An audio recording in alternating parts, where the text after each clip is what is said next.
মত দ্বিমতে আটকে যাচ্ছে সংস্কারের ঐক্য। প্রধানমন্ত্রীর ক্ষমতা কমানো সহ মৌলিক বিষয়ে বিপরীত অবস্থানে বিভিন্ন দল। সম্মিলিতভাবে জাতীয় সনদ তৈরির আশা ছাড়েনি কমিশন। নিজস্ব অর্থে প্রথমবার জাহাজ কিনছে শিপিং কর্পোরেশন। ৯৫০ কোটি টাকা ব্যয়ে চীন থেকে আসছে দুটি মাদার ভেসেল। বহরে যুক্ত হবে আগস্টে। বছরে ২০০ কোটি আয়ের আশা। কোভিড পরীক্ষা করার দরকার, তারা বলতেছে এখানে কিট নাই। সমস্ত রোগী ফরিদপুর এবং ঢাকা রিফার করে দেওয়া হয়। যাওয়ার পথেই সে পেশেন্টগুলো মারা যায়। করোনার লক্ষণ নিয়ে হাসপাতালে এসে ফিরতে হচ্ছে পরীক্ষা ছাড়া। রাজবাড়ীতে নেই টেস্ট কিট, তৈরি হয়নি আইসোলেশন ওয়ার্ডও। আইসিইউ ইউনিট তৈরি না হওয়ায় হতাশ রোগীরা। শিক্ষক সংকটে ধুঁকছে সরকারি প্রাথমিক বিদ্যালয়। মাদারীপুরে ২২৪ স্কুলে নেই প্রধান শিক্ষক। সহকারীর পদ শূন্য ২০৪টি। পাঠদান ব্যাহত হওয়ায় ক্ষতিতে শিক্ষার্থীরা। এবং ইরানের পরমাণু স্থাপনা ধ্বংস নিয়ে বিতর্ক।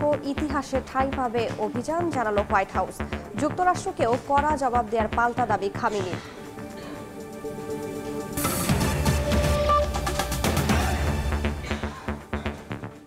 সময় সংবাদের সঙ্গে আছি আমি রাইসা জান্নাত। দুদক, জনপ্রশাসন ও বিচার বিভাগ সংস্কারে ঐক্য তৈরি হলেও মৌলিক বিষয়ে বিপরীতমুখী অবস্থানে রাজনৈতিক দলগুলো। আনুপাতিক উচ্চকক্ষ, সাংবিধানিক ও সংবিধিবদ্ধ প্রতিষ্ঠানে নিয়োগে, স্বাধীন কাউন্সিল গঠন এবং প্রধানমন্ত্রীর ক্ষমতা কমানোর মতো বিষয়ে আপত্তি রয়েছে বিএনপি সহ কয়েকটি দলের। তবুও পূর্ণাঙ্গ ঐক্যের ভিত্তিতে জাতীয় সনদ তৈরিতে আশাবাদী ঐকমত্য কমিশন। তবে যতটুকু ঐকমত্য তৈরি হবে তা বাস্তবায়নের পরামর্শ রাষ্ট্রবিজ্ঞানীর। হাসান ওয়ালির প্রতিবেদন। রক্তক্ষয়ী গণঅভ্যুত্থানে ২০২৪ সালের ৫ আগস্ট শেখ হাসিনা সরকারের পতনের পর দাবি ওঠে পুরো ব্যবস্থা আমূল পরিবর্তনের। রাষ্ট্রের বিভিন্ন খাত সংস্কারের উদ্যোগ নেয় অন্তর্বর্তী সরকার। অক্টোবরে প্রথম ধাপে গঠিত ৬টি সংস্কার কমিশনের প্রতিবেদন জমা পড়ে ফেব্রুয়ারি মাসে। এসব প্রতিবেদনের সুপারিশের বিষয়ে ঐকমত্য প্রতিষ্ঠার লক্ষ্যে ১৫ ফেব্রুয়ারি যাত্রা শুরু করে জাতীয় ঐকমত্য কমিশন। সংবিধান, নির্বাচন ব্যবস্থা, বিচার বিভাগ, দুদক ও জনপ্রশাসন সংস্কার কমিশনের ১৬৬টি সুপারিশের বিষয়ে ৩৮টি রাজনৈতিক দল ও জোটের মতামত জানতে চায় ঐকমত্য কমিশন। মতামত দেওয়া ৩৩টি রাজনৈতিক দলের সঙ্গে ২০ মার্চ থেকে ১৯ মে পর্যন্ত ৪৫টি অধিবেশনের মাধ্যমে প্রথম পর্যায়ের সংলাপ শেষ করে কমিশন। ২রা জুন দ্বিতীয় পর্যায়ের আলোচনা শুরু হয়। এসব আলোচনায় স্বৈরতন্ত্র টিকিয়ে রাখার অন্যতম উপাদান হিসেবে বিবেচিত ৭০ অনুচ্ছেদে রাজনৈতিক দলগুলোর ঐকমত্য তৈরি হয়েছে, যা বাস্তবায়ন হলে অর্থ বিল ও আস্থা ভোট বাদে বাকি বিষয়ে নিজ দলের বিপক্ষে ভোট দিতে পারবেন সংসদ সদস্যরা। এছাড়াও বিরোধী দল থেকে জনগুরুত্বপূর্ণ বিষয় সংক্রান্ত জাতীয় সংসদের স্থায়ী কমিটির সভাপতি নিয়োগ, নারীদের জন্য ১০০টি সংরক্ষিত আসনের বিষয়ে সবাই একমত হয়েছেন। তবে আনুপাতিক উচ্চকক্ষ, জাতীয় সাংবিধানিক কাউন্সিল গঠন এবং প্রধানমন্ত্রীর ক্ষমতা হ্রাস মতো অন্যান্য মৌলিক সংস্কারে বিপরীতমুখী অবস্থানে দলগুলো। দ্বিতীয় দফার দীর্ঘ আলোচনায় এনসিসির পরিবর্তিত নাম সাংবিধানিক ও সংবিধিবদ্ধ প্রতিষ্ঠানের নিয়োগ কমিটির প্রস্তাবেও সায় নেই বিএনপি সহ কয়েকটি দলের। এ ধরনের কমিটি নির্বাহী বিভাগের ক্ষমতা খর্ব করবে বলে মনে করে দলটি। প্রধানমন্ত্রী হিসেবে একজন ব্যক্তির সর্বোচ্চ ১০ বছর মেয়াদ মানার শর্ত হিসেবে সাংবিধানিক ও সংবিধিবদ্ধ প্রতিষ্ঠানের নিয়োগ কমিটি বাদ দেওয়ার দাবি বিএনপির। অনেকের কাছে এটা ভাবাও কঠিন। যদিও জুলাইয়ের মধ্যেই ঐকমত্য তৈরি করে সনদ তৈরির ব্যাপারে আশাবাদী ঐকমত্য কমিশনের অন্যতম সদস্য বদিউল আলম মজুমদার। কতগুলো আইন কানুন বিধিবিধান পরিবর্তন করে, সংবিধানের সংশোধন করে, পঞ্চদশ সংশোধনে যেমন দমন পীড়নের মাধ্যমে তিনি সর্বময় ক্ষমতার অধিকারী হয়েছিলেন। তো আমরা তো এগুলো যদি পরিবর্তন না করি, আমার তো আবারও সেই স্বৈরাচারের পুনরাবির্ভাব ঘটতে পারে। আশাবাদী হতে চাই আমরা বাংলাদেশের ভবিষ্যতের স্বার্থে আমরা কতগুলো বিষয়ে ঐক্যবদ্ধ বুঝতে পারব। রাষ্ট্রবিজ্ঞানী অধ্যাপক সাব্বির আহমেদ মনে করেন, সমঝোতার মধ্য দিয়ে যতটুকু ঐকমত্য তৈরি হবে তা বাস্তবায়নেই জোর দেওয়া উচিত। এক্ষেত্রে জাতীয় স্বার্থে সব রাজনৈতিক দলকে ছাড় দেওয়ার পরামর্শ তার। ওনারা যদি ১৬৬টা পয়েন্টই আপনি ঐকমত চান, এটা হবে না কোনোদিন। বাংলাদেশ সমঝোতায় দুই পক্ষের মধ্যে যদি আপনি ছাড় না দেয়, তাহলে তো এটা হবে না। অ্যাপ্রোচটা থাকতে হবে যে সবই হবে না, কিছু হইলেও আমি কিছু নিয়েই চলার পক্ষে, সামনে এগোনোর পক্ষে। যারা নির্বাচিত হবে, যারা নির্বাচনের বাইরে থাকবে, সবার দায়িত্ব হচ্ছে এটা।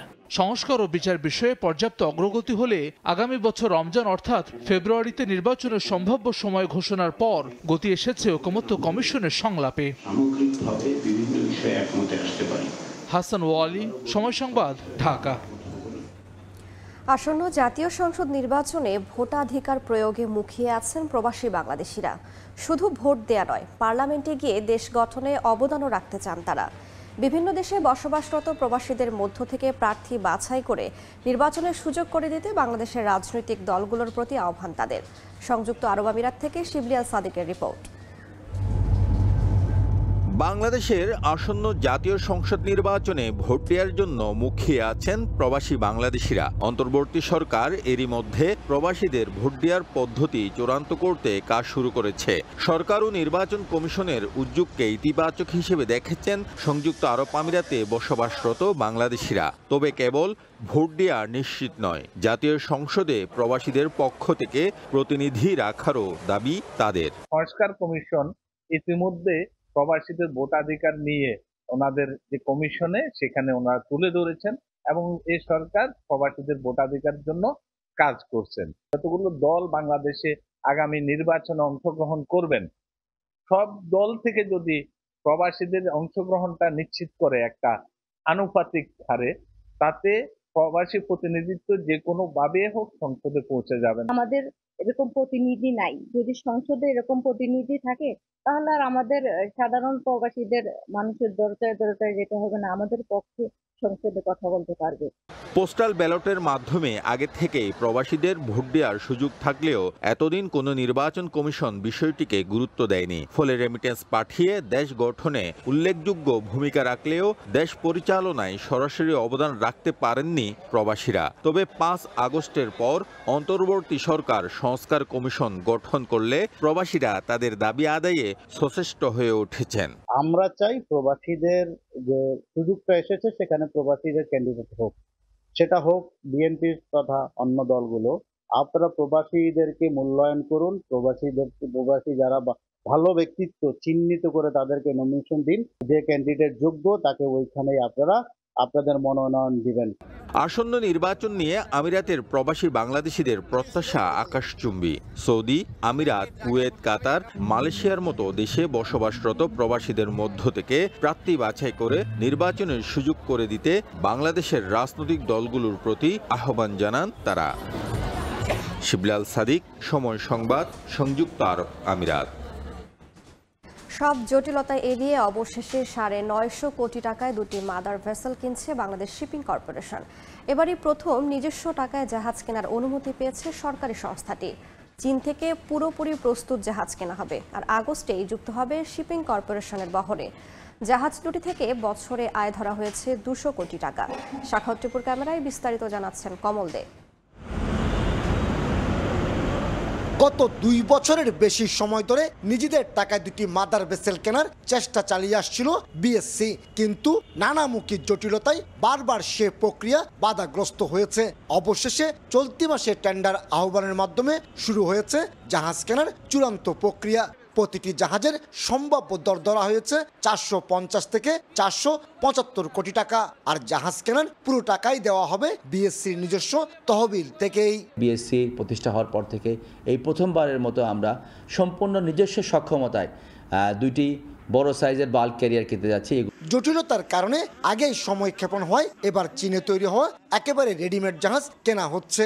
১৯৯ মিটার দৈর্ঘ্য, ৩৩ মিটার প্রস্থ এবং ১৮ মিটার গভীরতার বাল্ক ক্যারিয়ার হিসেবে পরিচিত প্রতিটি জাহাজ ৬৫,০০০ মেট্রিক টন পণ্য বহন করতে সক্ষম। যে সমস্ত আন্তর্জাতিক কনভেনশনস আছে, নিয়ম নীতিগুলি আছে, সেগুলি কমপ্লাই করা আমাদের জন্য ধীরে ধীরে সহজ হবে। স্বাধীনতার পর বিএসসির বহরে জাহাজ ছিল ৩৫টি, কিন্তু নানা দুর্ঘটনা এবং জটিলতায় কমতে কমতে জাহাজ সংখ্যা দাঁড়িয়েছে মাত্র ৫টিতে। চলতি বছরে যুক্ত হচ্ছে ৯৫০ কোটি টাকা দামের দুটি জাহাজ, আর তাতে কর্মসংস্থান হবে অন্তত ১০০ নাবিকের। আন্তর্জাতিক মেরিটাইম অনুযায়ী যে কোনো দেশের সমুদ্র বাণিজ্যের ক্ষেত্রে ৪০% দেশীয় ক্যারিয়ার, ৪০% বিদেশি ক্যারিয়ার এবং বাকি ২০% দেশি ও বিদেশি ক্যারিয়ার যৌথভাবে পরিচালনা করে। বর্তমানে বাংলাদেশি মালিকানাধীন ১০২টি জাহাজ দিয়ে মাত্র ১১% পণ্য বহন সক্ষম। ন্যাশনাল কোম্পানির জাহাজ বাড়ুক, এটা আমরা সবাই চাই, কারণ এটার পিছনে অনেক কিছু জড়িত। প্রথম কথা হলো যে একটা ন্যাশনাল মেরিটাইম নেশন হিসেবে একটা প্রেস্টিজ। অন্তত 20 বছর পণ্য বহনে সক্ষম এসব জাহাজ থেকে বছরে 200 কোটি টাকা আয়ের লক্ষ্যমাত্রা নির্ধারণ করেছে বিএসসি। এর মধ্যে সংস্থাটির বছরে লাভ হবে 150 কোটি টাকা। এক্ষেত্রে আগস্ট কিংবা সেপ্টেম্বরে শুরু হবে জাহাজ দুটির বাণিজ্যিক যাত্রা। জুলাই মাসের মধ্যে আমরা টেন্ডার ইভ্যালুয়েশন কমপ্লিট করে আশা করছি আগস্ট মাসের যে কোনো সময় এই দুইটা জাহাজ আমাদের ফ্লিটের বহরে সংযুক্ত হবে বলে আশা করছি। চীন সরকারের আর্থিক সহায়তায় সবশেষ 2018 এবং 2019 সালে 1843 কোটি টাকায় 3টি করে মোট 6টি জাহাজ কিনেছিল বাংলাদেশ শিপিং কর্পোরেশন। কমল দে, সময় সংবাদ, চট্টগ্রাম। রফতানির শীর্ষ 5 পণ্যের ওপর অতিরিক্ত নির্ভরশীলতা কমিয়ে আনছে তৈরি পোশাক শিল্প। বাড়ছে উচ্চমূল্য ও বৈচিত্র্যময় পোশাকের রফতানি আয়। এমন তথ্যই মিলছে গত 2 অর্থ বছরের পরিসংখ্যানে। বাজার প্রতিযোগিতায় এমন সক্ষমতা বৃদ্ধিকে ইতিবাচক হিসেবে দেখছেন অর্থনীতিবিদরা। তবে বিকেএমইএ বলছে বৈচিত্র্যময় পোশাকের বাজার সম্প্রসারণে সরকারি নীতি সহায়তা না পেলে দীর্ঘমেয়াদে সুবিধা করতে পারবে না ব্যক্তি উদ্যোগ। এসএম আরিফিনের রিপোর্ট। দেশের তৈরি পোশাক শিল্পের যে রপ্তানি আয় হয় তার 80% বেশি আসে মাত্র 5 ধরনের পণ্য থেকে। তবে ক্রমেই কমছে এই 5 পণ্য নির্ভরতা। পরিসংখ্যান বলছে 2021-22 অর্থ বছরের তৈরি পোশাক শিল্পের 4,261 কোটি 32 লাখ ডলার রপ্তানি আয়ের মধ্যে 82.4% এসেছে trousers, T-shirts and knitted T-shirts, sweaters, shirt and blouse ও আন্ডারওয়্যার, এই 5 ক্যাটাগরির পোশাক থেকে। পরের 2 অর্থ বছর একটু একটু করে কমেছে এই 5 পণ্যের রপ্তানি আয়ের হিস্সা। কারণ হিসেবে উদ্যোক্তারা বলছেন বৈচিত্র্যময় পোশাকের রপ্তানি আয় বাড়ছে। এখনকার আমরা হুডি করছি, আমরা লেডিস ড্রেস করছি, আমরা নাইট ওয়্যার করতেছি, স্পোর্টস ওয়্যার করতেছি, ইভেন টেকনিক্যাল ওয়্যার আমরা করতেছি। ফলে আমাদের অ্যামাং দ্য প্রোডাক্ট আমাদের কিছুটা ডাইভার্সিফাই তো অবশ্যই হয়েছে এবং এটা ক্রমান্বয়ে বাড়ছে। উচ্চমূল্য আর বহুমুখী পোশাকের রপ্তানি আয়ের হিস্সা বৃদ্ধিকে বিশ্ববাজারে বাংলাদেশের সক্ষমতা বৃদ্ধি হিসেবে দেখছেন অর্থনীতিবিদরা। এই অবস্থায় পরিবর্তিত বাজার চাহিদা আর সম্পদের সীমাবদ্ধতা মাথায় রেখে পণ্য তৈরির পরামর্শ দিচ্ছেন তারা। ধীরে হলেও পণ্যের ক্ষেত্রে কিছু কিছু নতুন পণ্য যুক্ত হচ্ছে, যদিও এখনও আমরা বৃহৎ আকারে অল্প 10 থেকে 15টি পণ্যের উপরে নির্ভরশীল, কিন্তু আমার কাছে মনে হয় যে এটিকে আরও বৈচিত্র্যকরণের সুযোগ আছে এবং এটি যত বৈচিত্র্যকরণ হবে তত আমাদের জন্য সীমিত জ্বালানি দিয়ে বা সীমিত লোকবল দিয়ে আরও বেশি পরিমাণ ভ্যালু অ্যাড করে রপ্তানি করা সম্ভব। বিকেএমইএ বলছে পণ্য বহুমুখীকরণে স্বল্প মেয়াদে ব্যক্তি উদ্যোগ যথেষ্ট হলেও দীর্ঘমেয়াদে প্রতিযোগী দেশগুলোর সঙ্গে টিকে থাকতে দরকার প্রণোদনা সহ সরকারের নীতি সহায়তা। শর্ট টার্মে আমরা আগে যেতে পারবো, কিন্তু এলডিসি গ্র্যাজুয়েশনের পরে কি হবে সেটা তো আসলে সরকারের অনেকটা নীতি নির্ধারণী পর্যায় থেকে তারা কিভাবে চাচ্ছে, তারা কি এই স্পিডটা, এই যে গ্রোথ যে রেটটা, এটা কি ধরে রাখতে চাচ্ছে কিনা। ফাস্ট ফ্যাশনের যুগে ক্রেতার চাহিদা মতো পণ্য পৌঁছে দিতে কাস্টমসের মূল্যায়ন জটিলতা সহ নানা ভোগান্তি দূর করার তাগিদ সংশ্লিষ্টদের। এমএস আরিফিন, সময় সংবাদ, ঢাকা। দেশে করোনা সংক্রমণ বাড়লেও রাজবাড়ী সদর হাসপাতালে নেই পরীক্ষার কিট। স্বাস্থ্য বিভাগের নির্দেশনা সত্ত্বেও কর্মরতদের মধ্যে বিতরণ করা হয়নি সুরক্ষা সামগ্রী। এখনও প্রস্তুত করা হয়নি আইসোলেশন ওয়ার্ড। 4.5 বছরেও হয়নি আইসিইউ ইউনিট। এতে হতাশ রোগী ও স্বজনরা। হাসপাতাল কর্তৃপক্ষ বলছে করোনা শনাক্তকরণ কিট চেয়ে ঊর্ধ্বতন মহলে চিঠি দেওয়া হয়েছে। আশিকুর রহমানের রিপোর্ট। করোনার লক্ষণ নিয়ে রাজবাড়ী সদর হাসপাতালে এসেছেন ধুনচি গোদারবাজার এলাকার মাহফুজুর রহমান পাভেল। কিন্তু পরীক্ষার কোনো কিট না থাকায় চিকিৎসকের পরামর্শে শুধু রক্তের সিবিসি পরীক্ষা করে ফিরতে হয় তাকে। পাভেলের মতো করোনার উপসর্গ নিয়ে প্রতিদিনই এ হাসপাতালে ভিড় করেন অনেকেই। একই সমস্যায় সবাইকেই ফিরে যেতে হয়। এমনকি কোভিড-19 মোকাবিলায় স্বাস্থ্য বিভাগের নির্দেশনা সত্ত্বেও কর্মরতদের মধ্যে বিতরণ হয়নি স্বাস্থ্য সুরক্ষা সামগ্রী। প্রস্তুত করা হয়নি কোনো আইসোলেশন ওয়ার্ড। আমার 4 দিন যাবত জ্বর, ঠান্ডা, কাশি। এখন আমার কোভিড পরীক্ষা করার দরকার, কিন্তু এখানে তারা বলতেছে এখানে কিট নাই। পেশেন্টের সুরক্ষায় এবং নিজের সুরক্ষার জন্য মাস্ক ব্যবহার করে ডিউটি করতেছি। করোনা ভাইরাস মোকাবিলায় ইআরপিপি প্রকল্পের আওতায় হাসপাতালটিতে আইসিইউ ইউনিটের কাজ শুরু হয় 2020 সালের শেষের দিকে। এখনও শেষ হয়নি নির্মাণ কাজ, অথচ হাসপাতালের প্রবেশপথেই টাঙিয়ে রাখা হয়েছে আইসিইউ সেবার সাইনবোর্ড। এ নিয়ে ক্ষুব্ধ স্থানীয়রা। সাধারণ রোগীদেরকে এই আইসিইউর কথা এখানে সাইনবোর্ড দেখে আসে, কিন্তু সমস্ত রোগী ফরিদপুর এবং ঢাকা রিফার করে দেওয়া হয়। ঢাকাতে বা ফরিদপুর রিফার করার সঙ্গে যখন যায়, ওটা যাওয়ার পথেই সে পেশেন্টগুলো মারা যায়। আমাদের দাবি সদর হাসপাতালের আইসিইউ ব্যবস্থা দ্রুত চালু করা হোক। হাসপাতাল কর্তৃপক্ষ বলছে করোনা শনাক্তকরণ কিট চেয়ে ঊর্ধ্বতন মহলে চিঠি দেয়া হয়েছে। আমরা কিটের চাহিদা দিচ্ছি, আশা করছি যে খুব শীঘ্রই আমরা এই কিটটা পেলে আমরা পরীক্ষাটাও শুরু করতে পারব। রাজবাড়ী সদর হাসপাতালে প্রতিদিন গড়ে অন্তত 1000-এর বেশি মানুষ স্বাস্থ্যসেবা নেন। আশিকুর রহমান, সময় সংবাদ, রাজবাড়ী। মাদারীপুরে সরকারি প্রাথমিক বিদ্যালয়গুলোতে শিক্ষক সংকট চরমে। জেলার 2 শতাধিক বিদ্যালয়ে সহকারী শিক্ষকদের দেওয়া হয়েছে ভারপ্রাপ্ত প্রধান শিক্ষকের দায়িত্ব, যাদের বেশিরভাগই ব্যস্ত দাপ্তরিক ও প্রশাসনিক কাজে। এতে ব্যাহত হচ্ছে পাঠদান কার্যক্রম। দ্রুত শূন্য পদে নিয়োগের দাবি শিক্ষক শিক্ষার্থীর। সমস্যা সমাধানে পদক্ষেপ নেওয়ার কথা জানিয়েছে জেলা প্রাথমিক শিক্ষা অধিদপ্তর। সঞ্জয় কর্মকার অভিজিতের রিপোর্ট, ছবি তুলেছেন শাহাদাত আকন। শিপ্রা বৈরাগী মাদারীপুর কেন্দুয়া ইউনিয়নের 1902 সালে প্রতিষ্ঠিত 101 নম্বর দত্ত কেন্দুয়া সরকারি প্রাথমিক বিদ্যালয়ের সহকারী শিক্ষক। প্রধান শিক্ষক না থাকায় 1 বছরের বেশি সময় ধরে তিনি পালন করছেন বিদ্যালয়ের গুরুত্বপূর্ণ পদের দায়িত্ব। এদিকে 175 নম্বর কলাবাড়ি সরকারি প্রাথমিক বিদ্যালয়ে গত বছরের অক্টোবরে প্রধান শিক্ষক অর্চনা গোলদার অন্যত্র বদলি হন। পরে এই পদে আছেন সহকারী শিক্ষক মশিউর রহমান। সোশিয়ালের কাজ এবং দাপ্তরিক কাজ এবং ক্লাস নেওয়া, তিনটা মিলিয়ে কাজ করা অনেকটা কষ্টের ব্যাপার। প্রধান শিক্ষকের যে কাজগুলো সেগুলো তো আমার করা লাগে, তো আমার করা লাগলে আমার যে ক্লাসগুলো সেগুলো তো অন্য টিচারের উপর চাপ পড়ে। এদিকে শহরের 139 নম্বর পুলিশ লাইন্স সরকারি প্রাথমিক বিদ্যালয়ে 500 জন শিক্ষার্থী রয়েছে। 12 জন সহকারী শিক্ষক থাকার কথা থাকলেও আছেন মাত্র 6 জন। শিক্ষক মাত্র 6 জন। আমরা পাঠদানে খুবই সমস্যায় পড়তে হয়। জেলা প্রাথমিক শিক্ষা কর্মকর্তা জানান, শিক্ষক নিয়োগের ব্যাপারে শিক্ষা অধিদপ্তরে বিষয়টি অবগত করা হয়েছে। প্রধান শিক্ষকের পদ শূন্য পদের তালিকা আমরা অধিদপ্তরে দিয়েছি, পাঠিয়েছি। জেলার 719 সরকারি প্রাথমিক বিদ্যালয়ে 224টি প্রধান শিক্ষক ও 204 জন সহকারী শিক্ষকের পদ শূন্য রয়েছে। সূত্র বলছে 2013 সালের পর সরাসরি প্রধান শিক্ষক নিয়োগ দেয়া বন্ধ রেখেছে শিক্ষা অধিদপ্তর। আর মামলা জটিলতায় আটকে আছে সহকারী শিক্ষকদের মধ্য থেকেও পদোন্নতিও। সঞ্জয় কর্মকার, অভিজিৎ, সময় সংবাদ, মাদারীপুর। ভরা মৌসুমে চড়া চালের বাজার। দিনাজপুর ও হিলিতে কেজিতে দাম বেড়েছে 4 থেকে 6 টাকা পর্যন্ত। বিস্তারিত জানাতে দিনাজপুর সদরের বাহাদুর বাজারে আছেন রিপোর্টার গোলাম নবী দুলাল এবং হিলিতে আছেন শফিকুল ইসলাম। সরাসরি প্রথমেই যাচ্ছি দুলালের কাছে। ধানের ভরা মৌসুমে আমদানি এবং রফতানি পর্যাপ্ত থাকলেও দিনাজপুরে গত 12 দিনে চালের দাম বেড়েছে প্রতি কেজিতে 4 থেকে 6 টাকা। আমি এই মুহূর্তে দিনাজপুর আমাদের সবচেয়ে বড় চালের যে পাইকারি মার্কেট বাহাদুর বাজারে রয়েছি। আজকে যে মার্কেট আপনার দেখলাম যে যেটি সিদ্ধ চাল, বিশেষ করে মিনিকেট 28, 29 এই চালগুলো আপনার প্রকারভেদে 4 থেকে 6 টাকা বেড়েছে এবং এই চাল দাম বৃদ্ধির কারণে আপনার বিশেষ করে যারা সাধারণ ক্রেতা তারা কিন্তু খুব বিপদের মধ্যে রয়েছেন। এবং এখানে চালের দামের যে বৃদ্ধি যে প্রধান কারণ, যেখানে যারা এখানে পাইকার বা আড়তদার যারা আছেন তারা বলছেন যে যেহেতু মিলারদের কাছ থেকে তারা চাল নিয়ে আসেন এবং সিন্ডিকেট করার কারণেই কিন্তু চালের দামটা বেড়ে গেছে।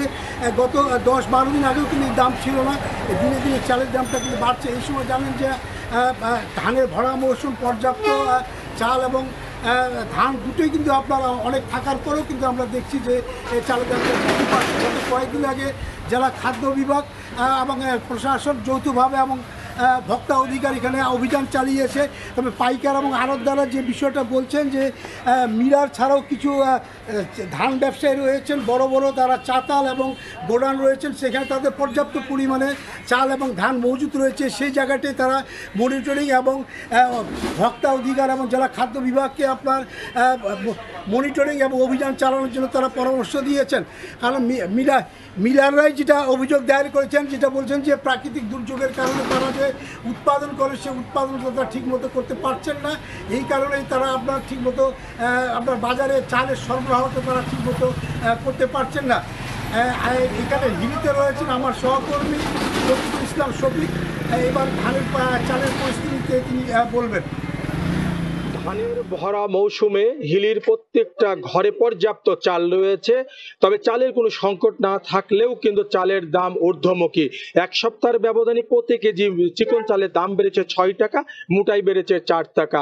আজকেও আমি বাজারগুলোতে ঘুরে দেখলাম প্রতি কেজি স্বর্ণা চাল বিক্রি হচ্ছে 56 থেকে 57 টাকা, গুটি স্বর্ণা বিক্রি হচ্ছে 53 থেকে 54 টাকা, মিনিকেট বিক্রি হচ্ছে 70 টাকা, যেটাও কিন্তু সপ্তাহখানেক আগে প্রতি কেজি চালের দাম ছিল 4 থেকে 5 টাকা দাম কম।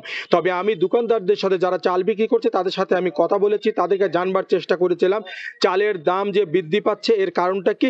তারা বলছেন যে ধানের যে ভরা মৌসুম, ধানের দাম প্রথম দিকে হয়তো ধানের দাম ছিল 1000 থেকে 1100 টাকা, সে দাম কিন্তু 1400 থেকে 1600 টাকা ধানের দাম বৃদ্ধি পেয়েছে। তবে ধানের দাম বৃদ্ধির কথা তারা মানছে, তারা বলছেন ধানগুলো তো এখন পর্যন্ত হয়তো আড়তদারদের ঘরে রয়েছে, তবে প্রশাসনের পক্ষ থেকে তেমন কোনো নজরদারি কিন্তু তাদের চোখে পড়ে না। তারা বলছেন যে তারাও কিন্তু চাচ্ছেন যে বাজারটা যেন মনিটরিং করা হয়। তবে একটি জিনিস উল্লেখ্য আপনাকে বলে রাখি, গত 2 দিন আগে হিলির সব থেকে বড় একটি আড়তে কিন্তু অভিযান চালিয়েছেন প্রশাসন, সেখানে খাদ্য অধিদপ্তরকে অভিযান চালিয়েছেন, সেখানে 3টি গুদামে প্রায় 2000 মেট্রিক টন ধান পেয়েছে তারা মজুদ। সেখানে কোনো কাগজ তারা দেখাইতে পারেনি, বৈধ কোনো কাগজ দেখাতে পারেনি। সেখানে আমদানিকৃত মসুর ডাল, মুগ ডাল এবং তাছাড়া চালেরও কিন্তু মজুদ ছিল। তবে প্রশাসনের পক্ষ থেকে আমরা জানবার চেষ্টা করেছিলাম এই ধরনের মজুদ থাকার কোনো নিয়ম আছে কিনা। তবে উপজেলা নির্বাহী কর্মকর্তা, খাদ্য অধিদপ্তরের কর্মকর্তা যেমনটা আমাদেরকে জানিয়েছেন, যেহেতু তাদেরকে চাল লাগার কথা ছিল কিন্তু অন্য কোনো জেলা বাদ দিয়ে তারা কিন্তু এখানে তারা চাল রেখেছে, তাদের বিরুদ্ধে বিভাগীয় মামলা করেছে, 3টি গুদাম তারা সিলগালা করেছে। হিলির চালের আড়ত থেকে এতটুকু ছিল আমার কাছে সর্বশেষ। দিনাজপুর থেকে চালের বাজারের খবর জানাচ্ছিলেন আমাদের সহকর্মীরা। দেখছেন সময় সংবাদ। দেশের বাইরের খবর, ইরানের পরমাণু স্থাপনা ধ্বংস করার দাবি নিয়ে চলছে বিতর্ক। মার্কিন প্রতিরক্ষা মন্ত্রী পিট হেগসেথের দাবি, হামলার আগে ইউরেনিয়াম সরিয়ে ফেলার কোনো তথ্য নেই, সবকিছু যেখানে থাকার কথা সেখানেই ছিল। আর হোয়াইট হাউসের প্রেস সেক্রেটারি ক্যারোলিন লেভিট বলেন এই অভিযান ইতিহাসে ঠাঁই পাবে। তবে ইরানের সর্বোচ্চ নেতা আয়াতুল্লাহ আলী খামেনি মার্কিন হামলাকে ব্যর্থ উল্লেখ করে বলেন যুক্তরাষ্ট্র কিছুই অর্জন করতে পারেনি, উল্টো তেহরান কড়া চপেটাঘাত করেছে। ইসরায়েলের সঙ্গে যোগ দিয়ে সংঘাতের এক পর্যায়ে ইরানের প্রধান পারমাণবিক স্থাপনায় বিমান হামলা চালিয়ে ধ্বংস করে দেওয়ার দাবি করেন যুক্তরাষ্ট্রের প্রেসিডেন্ট ডোনাল্ড ট্রাম্প। যদিও বিভিন্ন আন্তর্জাতিক সংস্থা বলছে ওই হামলার পর তেজস্ক্রিয়তা ছড়িয়ে পড়ার স্পষ্ট প্রমাণ পাওয়া যায়নি। তাহলে তেহরানের ইউরেনিয়াম মজুদের কি হলো তা নিয়ে চলছে তুমুল আলোচনা। এই আলোচনার মধ্যেই স্থানীয় সময় বৃহস্পতিবার মার্কিন প্রতিরক্ষা মন্ত্রী পিট হেগসেথ জানান ইরান গোপনে ইউরেনিয়াম সরিয়েছে এমন কোনো গোয়েন্দা তথ্য তার হাতে নেই। দাবি করেন সবকিছু যেখানে থাকার কথা সেখানেই ছিল। সিআইএ ও জাতিসংঘ পরমাণু পর্যবেক্ষণ সংস্থার মূল্যায়ন তুলে ধরে পিট হেগসেথ বলেন হামলায় ইরানের পরমাণু কর্মসূচি বছর খানেক পিছিয়ে গেছে। হামলার সাফল্য নিয়ে হেগসেথের বক্তব্যকে সমর্থন জানিয়ে হোয়াইট হাউসের প্রেস সেক্রেটারি ক্যারোলিন লেভিট বলেন এই অভিযান ইতিহাসে ঠাঁই পাবে। ট্রাম্প প্রশাসনের দাবি পরমাণু হুমকি শেষ হয়েছে এবং এখন তারা কূটনৈতিক পথে এগোতে চায়। তবে ইরানের সর্বোচ্চ নেতা আয়াতুল্লাহ আলী খামেনি এই হামলাকে ব্যর্থ উল্লেখ করে বলেন যুক্তরাষ্ট্র কিছুই অর্জন করতে পারেনি, বরং ইরানের উপর হামলা চালিয়ে মুখ রক্ষা করতে চেয়েছে। শুধু তাই নয়, আমেরিকার মুখে ইরান কঠিন থাপ্পড় মেরেছে বলেও দাবি করেন তিনি। ইরানের সঙ্গে যুদ্ধবিরতির পর প্রেসিডেন্ট ট্রাম্পের সঙ্গে হাতে হাত রেখে কাজ চালিয়ে যাওয়ার প্রতিশ্রুতি দিয়েছেন ইসরায়েলের প্রধানমন্ত্রী বিনিয়ামিন নেতানিয়াহু। শত্রু মোকাবিলা, জিম্মি মুক্তি ও শান্তি চুক্তির বিস্তারে এই মুহূর্তকে গুরুত্বপূর্ণ সুযোগ হিসেবে দেখছেন তিনি। ন্যাটো সম্মেলন শেষে সংবাদ সম্মেলনে ট্রাম্প বলেন আগামী সপ্তাহে ইরানের সঙ্গে বসবেন মার্কিন বিশেষ দূত। তবে ইরানের পররাষ্ট্রমন্ত্রী আব্বাস আরাকচি জানান যুক্তরাষ্ট্রের সঙ্গে আগামী সপ্তাহে কোনো বৈঠকের পরিকল্পনা নেই তেহরানের। তিনি জানান পূর্বের 5 দফা আলোচনায় ব্যর্থ হয়েছে। পারমাণবিক স্থাপনায় ব্যাপক ক্ষতির পর এখন পরিস্থিতি নতুন করে বিশ্লেষণ করে কূটনৈতিক পথ নির্ধারণ করবে ইরান। সংঘাত নিরসনে কূটনৈতিক প্রচেষ্টার প্রতিশ্রুতি দিয়েছে ইউরোপীয় ইউনিয়ন। একই সঙ্গে তারা বলছে ইরান কখনোই পারমাণবিক অস্ত্র অর্জন করতে পারবে না। টানা 12 দিনের সংঘাত শেষে যুদ্ধবিরতি কার্যকরের পর তেহরান জুড়ে স্বস্তি ফিরেছে। দোকানপাট খোলার পাশাপাশি স্বাভাবিক হতে শুরু করেছে জনজীবন। ইয়াসিন মোহাম্মদ জিসান, সময় সংবাদ। সময় সংবাদের শীর্ষ সংবাদগুলো জানিয়ে দিচ্ছি আরও একবার। মত দ্বিমতে আটকে যাচ্ছে সংস্কারের ঐক্য, প্রধানমন্ত্রীর ক্ষমতা কমানো সহ মৌলিক বিষয়ে বিপরীত অবস্থানে বিভিন্ন দল। সম্মিলিতভাবে জাতীয় সনদ তৈরির আশা ছাড়েনি কমিশন। নিজস্ব অর্থে প্রথমবার জাহাজ কিনছে শিপিং কর্পোরেশন। 950 কোটি টাকা ব্যয়ে চীন থেকে আসছে 2টি মাদার ভেসেল। বহরে যুক্ত হবে আগস্টে। বছরে 200 কোটি আয়ের আশা। কোভিড পরীক্ষা করার দরকার, তারা বলতেছে এখানে কিট নাই। সমস্ত রোগী ফরিদপুর এবং ঢাকা রিফার করে দেওয়া হয়। যাওয়ার পথেই সে পেশেন্টগুলো মারা যায়। করোনার লক্ষণ নিয়ে হাসপাতালে এসে ফিরতে হচ্ছে পরীক্ষা ছাড়া। রাজবাড়ীতে নেই টেস্ট কিট, তৈরি হয়নি আইসোলেশন ওয়ার্ডও। আইসিইউ ইউনিট তৈরি না হওয়ায় হতাশ রোগীরা।